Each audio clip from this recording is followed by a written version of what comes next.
What's going on, all my favorite internet weirdos? Yeah, this is a Weird Life vlog. Stolen Valor, coming to you. It's about the only way I can put that. Oh, man. Okay, so this one's been weighing on me for a while. A very, very long while. I've enjoyed Don Shipley's videos about outing fake SEALs. All right, I think he does incredible work, and I think the fact that the U.S. Navy still gives him access to the SEAL database so he can look up people and out these frauds is incredible. But what's putting all this right back in my lap is, well, the Fraud at Wrangler channel. I've talked about him before on the channel and his crap and his stories. He rose to fame as basically G.I. Joe reincarnated from the hollers of Kentucky to the battlefields of Tora Bora. Yeah. So at first I'm like, okay, he's a vet. And then he got outed. He outed himself in a big way with his stories, but those have been covered. But yet, still people and other YouTube channels are covering for him.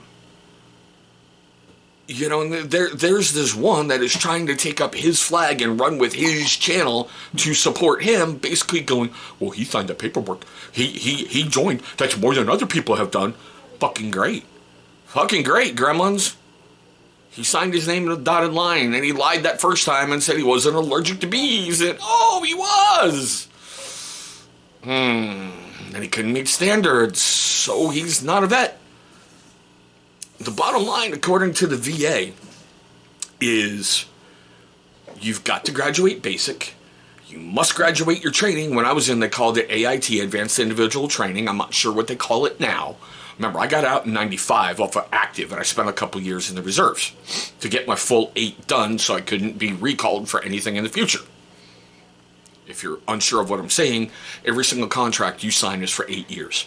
So if you serve 2 active, you've got to do 6 in either the individual ready reserve, the reserves, or the guard. You can take your pick, okay? And you have to have 6 months active duty at your first unit. 6 months active. When you're training, you are not active. You are in a training status. It's not active. So that doesn't count towards your veteran status.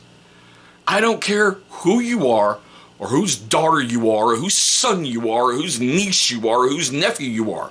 If you don't meet those standards, you don't get it. When someone confronts you about your DD-214 and you go, you have no right to see it. Why? Because I'm calling you on your crap and you're telling me you can't look at this. Well, that tells me I've already won this argument and you're trying to keep deflecting the statement. People get injured in basic and AIT all the freaking time. It happens. Freak accidents happen.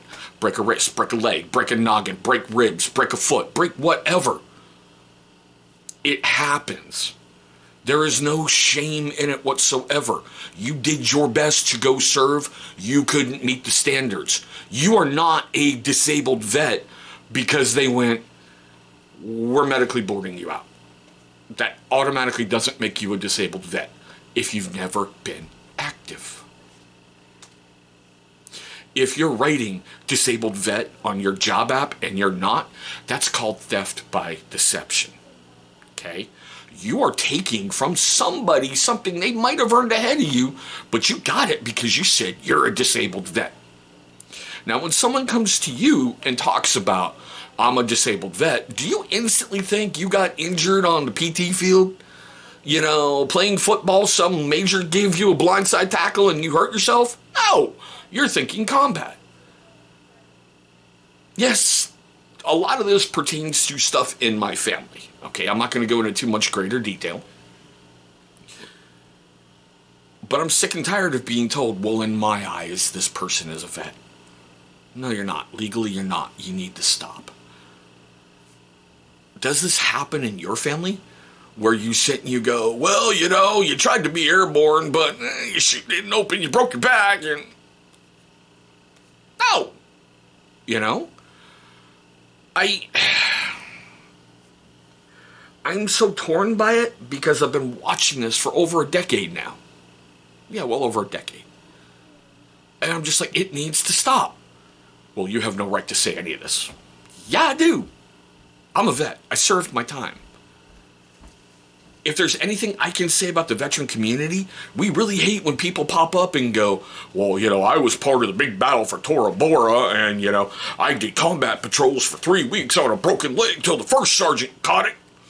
If your leg was broken, you took one step, you'd be on the ground in excruciating pain, not carrying full battle rattle on that humongous fucking pack. Stop defending stolen valor. There's a reason they passed the law for it. But it's funny how it never gets prosecuted because they're like, it's okay for him to say he won the Medal of Honor. He didn't get any financial, grace from it. He didn't get any advancement for it. It's okay for him to say, Congressman, you got it. No, it's not. Within the last decade, there was that fat bastard on YouTube who was going around posting videos around Veterans Day and Memorial Day talking about, I'm going down, to the frickin' surplus store. I'm getting me a uniform and I'm eating for free and there's nothing you can do about it. Yeah, there is. Name and shame, point them out, get them gone. Lots of people want to do it. Lots of people can't. Lots of people want to be astronauts. Lots of people can't. Lots of people want to win a gold medal in the Olympics. Lots of people can't. Lots of people want to win the World Series for the Red Sox. They can't.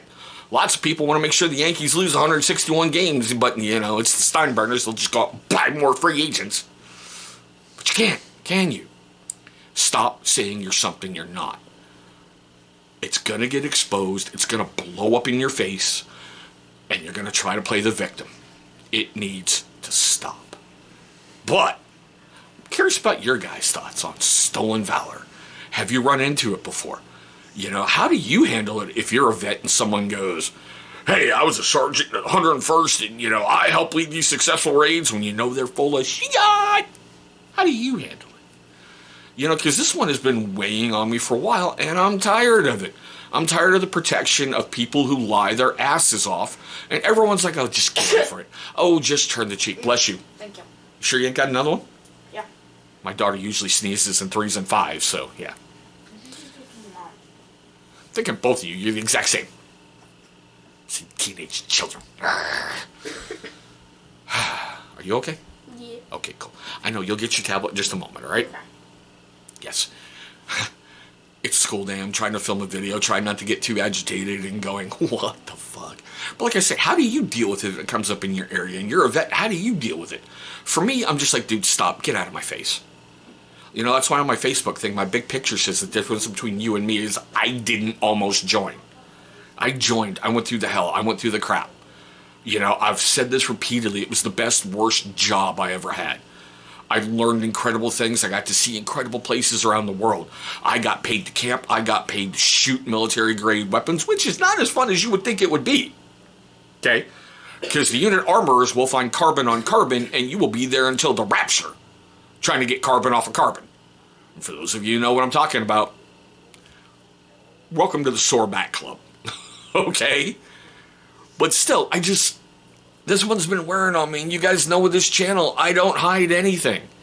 The big thing with this channel is to spark conversation, to get information flowing back and forth. So like I said, if you've got it, if you've got people in your family doing it, how do you handle it? If you've got friends doing it, how do you handle it? I'd love to know. We're not going to do the little YouTube-y things at the end. Have a great day.